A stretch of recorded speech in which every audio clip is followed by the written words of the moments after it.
नमस्कार। मेरा नाम राज कुमार मनचंदा है। मैं मास्टर इन वैदिक लिटरेचर का अक्टूबर 2023-25 बैच का विद्यार्थी हूँ। आज मैं वेदांग के इंडिसीज ऑफ पानी अष्टाध्यायी पर अपना ओरल असाइनमेंट सबमिट करने जा रहा हूँ। महर्षि पानी is the authority and regulator of the Sanskrit grammar. Due to this, Panini is addressed with epithets like Paramanabhuta Acharya, Mangalika Acharya, Suharid, and Bhagwana.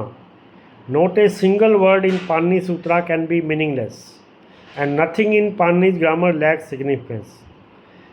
Panini grammar is renowned among scholars as Shabdanushasana or Ashtadhyayi due to its division into 8 chapters. In scholarly circles, it is known as Shabdanushasana and properly referred as Ashtadhyayi or Panini Rasthaak in common parlance.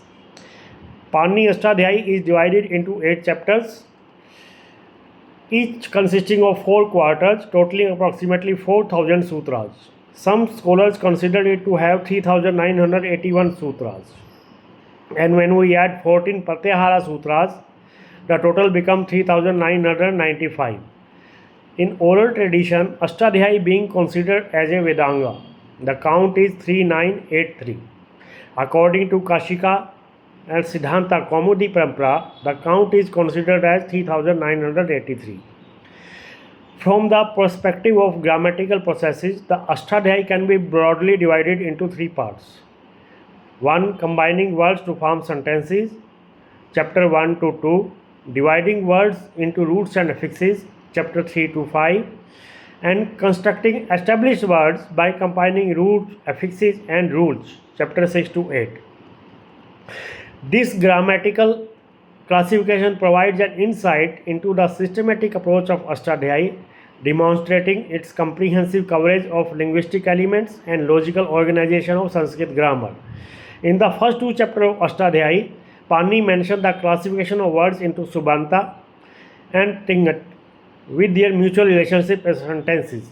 The 3rd chapter discusses the derivation of words from roots, dhatus, and 4th and 5th chapter explore raw nouns, partipadics, and the formation of words.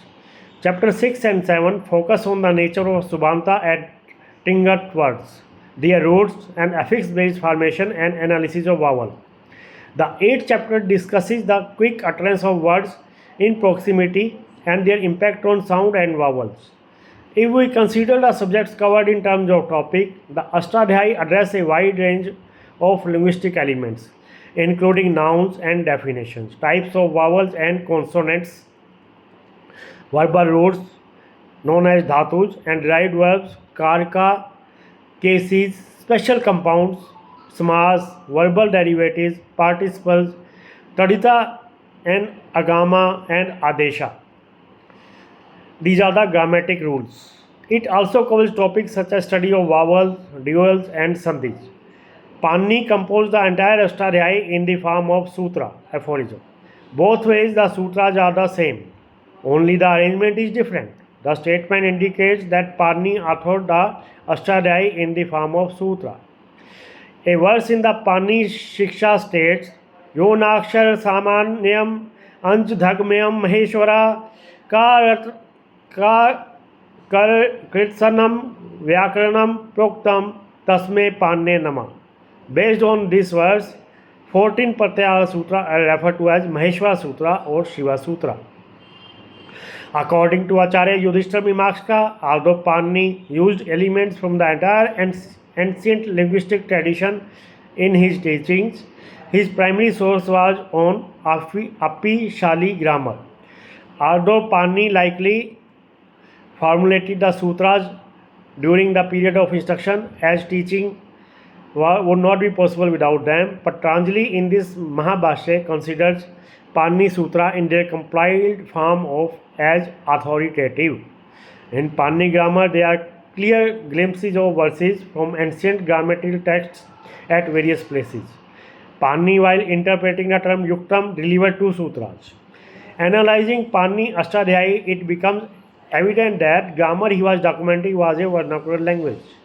There are numerous sutras implied for establishing the correctness of practical words, especially for achieving proficiency in colloquial terms rather than for any scholarly vocabulary. For example, the principles of Pluta Vidhana elongation has several sutras. One such sutra is the elongation of the T in the sentence used for calling from a distance. If one has to call of Devadatta from a distance, then Devadatta will echo 3 times in 3 conjunctive locations. Devadatta, Devadatta, Devadatta. Panini crafted sutras to determine the names of the objects used in daily life. These objects have a connection not with scholarly disciplines but with the cultural practice. For instance, the naming of the produce shown in the field is determined by Panini based on the principle of Parasthika, Dronika, and Kharika, and so on. In the Ashtadhyayi, there is the use of idioms prevalent during that time that validate Sanskrit as vernacular language. Various applications of the term Namula makes this evident.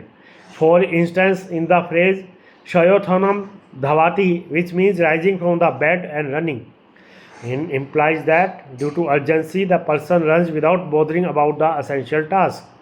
Panini utilized numerous terms specified by various scholars in his texts. However, for the sake of conciseness, he introduced many new terms. Example include the term Ghu 1.1.20, the term Gha 1.1.22, the term Vidha 1.2.65, the term Gotra 4.162.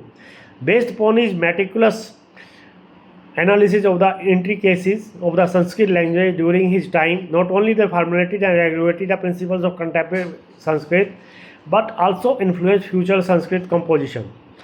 Panini influences extends widely, as evident in saying like Panini Shabdo Loke Prakashite, signifying that Panini name shines throughout the world. His contribution has left an indelible mark on the realm of Sanskrit grammar and continue to be source of admiration for the scholars. Namaskar.